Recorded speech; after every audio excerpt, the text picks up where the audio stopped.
तो ये हम लोगों का एक वन ऑफ दी इम्पॉर्टेंट सवाल है। ठीक है, अभी एक काम करोगे, जो तुम लोगों की एक्सरसाइज 1.3 है, उस एक्सरसाइज 1.3 का जो क्वेश्चन नंबर 7 है उसको अटेम्प्ट करना। ठीक है, मैं ये नहीं कह रही हूँ कि ये दोनों सवाल करके सेम टू सेम है, बट हाँ, जिस इंसान को 9th स्टैंडर्ड के ट्रायंगल की कॉन्ग्रुएंसी आती है वो क्वेश्चन नंबर 7 बहुत आसानी से अटेम्प्ट कर लेगा। जिनको नहीं बन रहा है अपना अटेम्प्ट भेजना, मैं उसमें हिंट दूंगी करके कि इस तरीके से सवाल को करना है। फिलहाल अभी हम लोग इस सवाल पे टर्न होते हैं। तुम्हें एक फिगर दिया हुआ है, उस फिगर में आप लोगों को कुछ इन्फॉर्मेशन दी हुई है, आपको कुछ ट्रायंगल्स को सिमिलर प्रूफ करना है। तो पहले किस ट्रायंगल को सिमिलर प्रूफ करना है उसके बारे में सोचते हैं। तो एक ट्रायंगल है आप लोगों का जिसको सिमिलर प्रूफ करना है ABD। तो मैंने क्या किया, इस तरीके से ABD को थोड़ा सा सेपरेटली ड्रॉ कर लिया। तो यहाँ पे आ गया आप लोगों का ये एंगल D, ठीक है, यहाँ पे आ गया एंगल B और यहाँ पे आ गया एंगल A। अच्छा, अब दूसरी चीज़ तुम्हें क्या करनी है, ट्रायंगल ECF, इसको भी आपको सिमिलर प्रूफ करना है। तो देखो ECF में पहले तो आपका ये बेस में क्या रहेगा, ऐसा लंबा सा ये EC है, यहाँ पे ये वाली चीज़ आप लोगों की ऐसी है और उसके बाद ये वाला पार्ट ऐसा है। ठीक है, अब यहाँ ध्यान दो कि ये वाला एंगल 90 डिग्री का है, तो ऑब्वियसली ये बाजू वाला एंगल भी लीनियर पेयर से 90 डिग्री का ही होगा। इसका मतलब यहाँ पे एंगल F कितने डिग्री का दिया है, 90 डिग्री का। तो अगर तुम्हें दो ट्रायंगल्स को सिमिलर प्रूफ करना है तो ज़्यादातर आपको क्वेश्चन A8S वाले ही मिलते हैं। तो A8S में बस दो एंगल की जोड़ी की रिक्वायरमेंट होती है, तो इसमें से एक जोड़ी तो चीख चीख के कह रही है मुझे यूज़ करो, एंगल D भी 90 डिग्री का, एंगल F भी 90 डिग्री का। तो यानी कि angle D and angle F आप दोनों के क्या हो गए करके इक्वल हो गए। अब बस तुमको एक एंगल और ढूंढना है। तो देखो एक एंगल ढूंढेंगे कैसे, एक एंगल के लिए ये इन्फॉर्मेशन देखो, आपको AB और AC ये दोनों आपस में क्या दिए, इक्वल दिए। Where is AB and where is AC, ये जो आपका ट्रायंगल है, ये वाला जो ट्रायंगल है ओरिजिनल ट्रायंगल यानी कि ABC, इसमें AB और AC इक्वल दिए। 9th क्लास की थोड़ी सी प्रॉपर्टी में हम लोग आ जाते हैं करके, अगर एक ट्रायंगल में उसकी दोनों साइड्स कैसे अगर इक्वल होती हैं तो इससे हम लोगों को ये बात तो समझ में आ जाती है करके कि उसके अपोजिट एंगल्स भी इक्वल होते हैं करके। तो ये AB इक्वल टू क्या आ जाएगा, AC आपको गिवन है। तो AB के अपोजिट वाला एंगल, तो AB के अपोजिट कौन है, C, तो देयरफॉर एंगल ACB इक्वल हो जाएगा, किसके इक्वल हो जाएगा करके, आपके AC के जो अपोजिट है, AC के अपोजिट यानी कि मेजर एंगल ABC के। तो इसका रीज़न क्या दोगे, ठीक है, इसका रीज़न क्या दोगे, आप लोगों को याद होगा एक आइसोसेलेस ट्रायंगल थ्योरम होता है और एक converse of isosceles triangle theorem होता है, राइट। अभी ये वाली चीज़ अपन ने छोटी क्लास में पढ़ी है करके, ठीक है, आइसोसेलेस ट्रायंगल थ्योरम। और उसके अलावा तुम लोगों का कन्वर्स या फिर तुम लोग जो भी कहो उसको कि आइसोसेलेस ट्रायंगल टेस्ट करके। तो अगर आपको साइड इक्वल दी हुई होती है और आपको उससे फिर एंगल लिखना होता है, ठीक है, अगर आपको साइड इक्वल दी हुई है करके और आपको अगर एंगल इक्वल लिख रहे हो तो ये होता है आइसोसेलेस ट्रायंगल थ्योरम।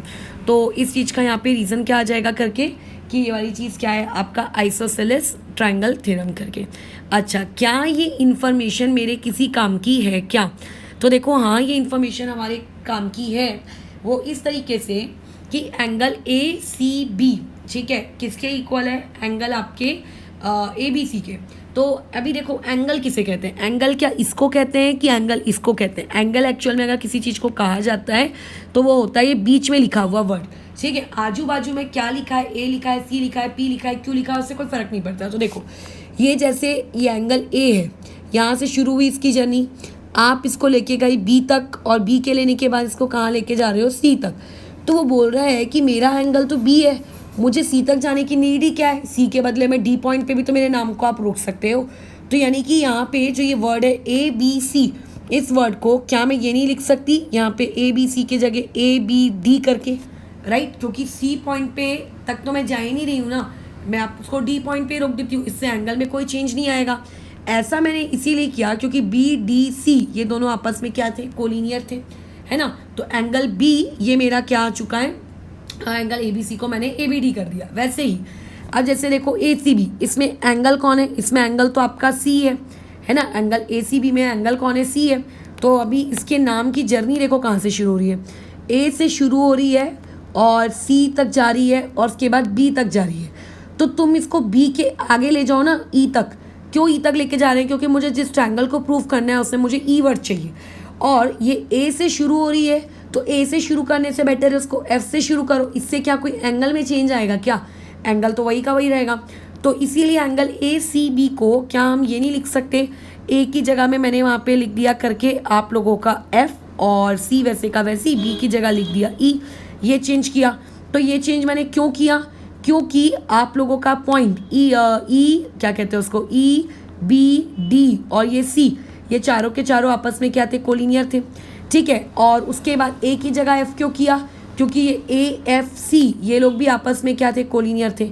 तो ये देखो हम लोगों के काम आएगा, क्योंकि इससे हम लोगों को ये बात समझ में आ गई कि आपके वो एफ सी ई ट्रायंगल में ये वाला एंगल और आपके ट्रायंगल ए बी डी में ये वाला एंगल, ये दोनों आपस में क्या हो चुके हैं, इक्वल हो चुके हैं। यानी कि ये वाला एंगल और आपका कौन सा वाला एंगल, ये वाला एंगल एक दूसरे के क्या है, इक्वल है। बस मिल गई हमें दो एंगल्स की जोड़ी। अब तो सिमिलैरिटी प्रूव करने में कोई दिक्कत ही नहीं होनी चाहिए। तो पहले जिन दो ट्रायंगल्स को सिमिलर प्रूव करना है उनका नाम लिख देते हैं कि in triangle A B D, ठीक है। एंड कौन सा है तुम लोगों का, ट्रायंगल ई एफ सी। तो देखो सबसे पहले तो उन दोनों ट्रायंगल में एक 90 डिग्री वाली जोड़ी इक्वल है, राइट। तो यानी कि यहाँ से ये समझ में आ जाएगा कि देयरफॉर लगाने की तो नीड नहीं है करके, कि आपका major angle A D B किसके इक्वल है, दूसरे ट्रायंगल के 90 डिग्री के। यानी कि मेजर एंगल क्या आएगा, ई एफ सी करके आ जाएगा। तो इसका मैं रीज़न क्या दूंगी, इसका रीज़न होगा आप लोगों का ईच 90 डिग्री करके, ठीक है। इसका रीज़न क्या होगा, ईच 90 डिग्री। अच्छा, और इनमें क्या इक्वल है, इनमें एंगल बी और इसका एंगल सी, ये भी है तो आपस में इक्वल है। ये इक्वेशन नंबर 1 में हम लिखे हैं करके इसको, ठीक है। तो ऐसे केस में क्या लिखोगे इसको, कि आपका major angle A B D equal आ चुका है, किसके इक्वल आ चुका है, मेजर एंगल तुम लोगों के एफ सी ई के, ठीक है। तो एफ सी ई के, तो इसका रीज़न क्या आएगा कि फ्रॉम 1, अब तुम्हें दो ट्रायंगल्स में दो एंगल की जोड़ी इक्वल मिल चुकी है। तो यानी कि ट्रायंगल ए बी डी आपके ट्रायंगल ई एफ सी के सिमिलर है, और इस टेस्ट को हम लोग कहेंगे ए टेस्ट ऑफ सिमिलैरिटी। अगर ए टेस्ट से ये दोनों ट्रायंगल सिमिलर हैं तो इसका मतलब आप यहाँ पे रेशियो ले सकते हो उनकी साइड्स का, बट कोई मतलब ही नहीं लेने का, क्योंकि क्वेश्चन में तो सिर्फ सिमिलैरिटी भी रोकने को बोला गया है, ठीक है। तो खत्म हो गया हमारा ये सवाल। गिवन और टू प्रूव तुम लोग लिख लेना करके, ठीक है।